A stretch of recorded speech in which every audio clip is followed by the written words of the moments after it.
Азыркы урогубузда эми перекрытияны иштегенди үйрөнөбүз. Перекрытия бизде мынакей перекрытия, покрытия жана эгерде бир этаж боло турган болсо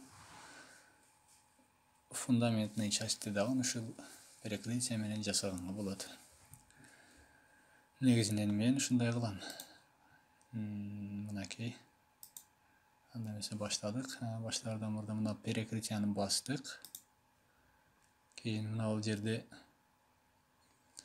геометрический многоугольный варианты жана прямоугольный төртбурчтуу варианты жана кыйгачынан градус кеткен төртбурчтуу варианты. Биз азыр мына многоугольный менен иштейбиз. Себеби бизде уголдор көбүрөөк. Мынакей баштадык. Мындай кылып ар бир бурчуна алып келебиз. Азыр биз мына план фундаментаны иштеп атабыз. План фундамент эмес, то есть фундаментти жасаганга аракет кылып атабыз.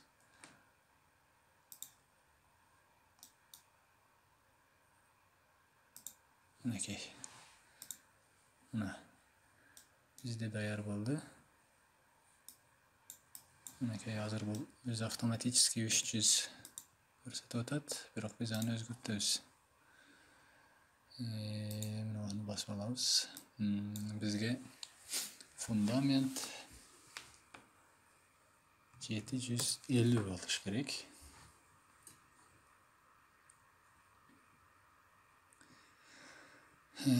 Кийин мунусу дагы минус 750. Түстөр бириктирип алабыз дагы. Муну мисалы гранит красный. Мынакей. Мына жерден каталып кетиптир. 0 болот экен. Мына. Биздин фундамент. Цокольная часть. Эми ушуну эле Ctrl-C менен копировать этип алабыз. Экинчи этажга барабыз. Ctrl-V вставить. Койдук. Мынакей бассаңыздар чыгат. Эми муну 750 дегенди 300 кылабыз.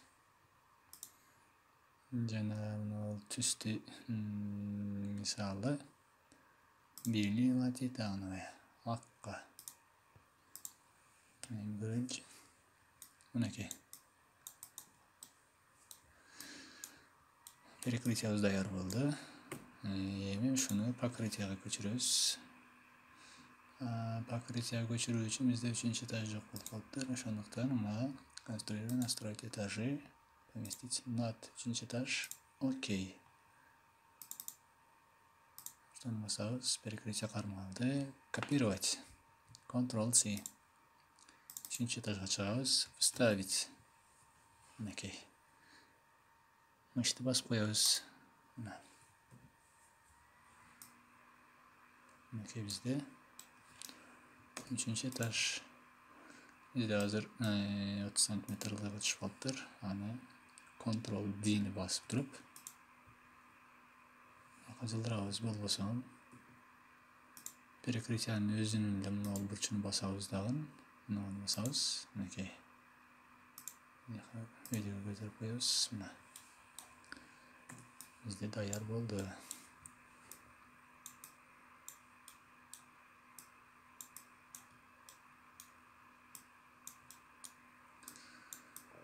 Тридыбыз дагы да объемный көрүнүү үчүн правый мышты басабыз дагы.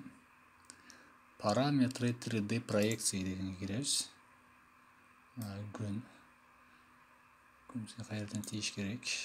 Канча градус. Высота солнца, конус солнца. Бизде 35 градустан тийгени жакшы эле. Окей. Эми тагын кайра левый мышты басабыз. Параметры 3D изображения дегенге киребиз. Мынакей. Бұл жерден мына солнечные тени дегенге птичканы басып қоябыз. Окей.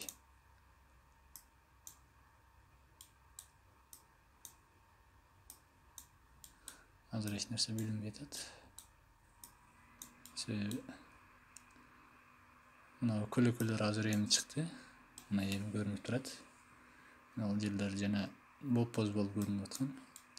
Мына астына плоскость жасаса, азыр көлөкөнүн чыкканы көрүнөт. Биринчи этажга түшөбүз. Плоскостьты 3D жасап атканда мен өзүмүн методумда подвалга жасаганды ыңгайлуу көрөм. Мынакей. Поместить под. Окей. Минус 1 этаж. Эми перекрытияны кармайбыз. Окей. Перекрытие болду. 3D.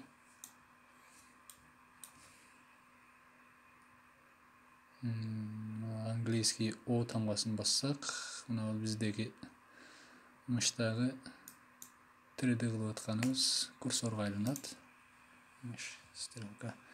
Ctrl D же болбосо бурч деле басып туруп, мынаны басабыз дагы. Мышты басабыз. Мышты басканда мына Shift'ти басабыз. Мына ошондо мышка алып барсак дагы жылбайт. Анан мына бурчка мышты алып келебиз. Мына птичка чыкканда кое беребиз. Мынакей бизде плоскость. Кайра O'ну басабыз, английский. Мынакей. Айландырабыз. Бизде көлөкө. Кайра көлөкөнү жок кылгыбыз келсе, параметры 3D изображения киребиз. Солнечные тени өчүрүп коебуз. Мынакей, жок.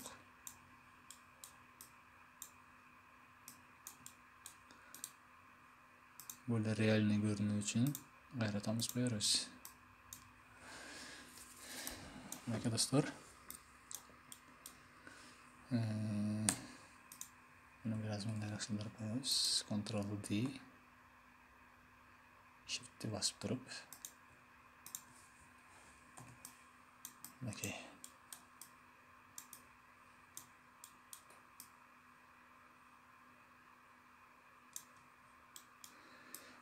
Мынакей достор, бизде перекрытие ушинтип жасалат.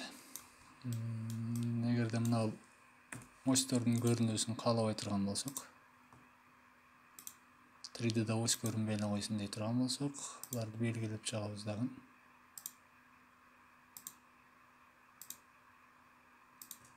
Мынакей бизде осьтун настройкасы чыгат. Басабыз. 3D вид. Кирдик. Показать в 3D виде. Птичканы алып коебуз. Окей. Мынакей. Оси жок болуп калды.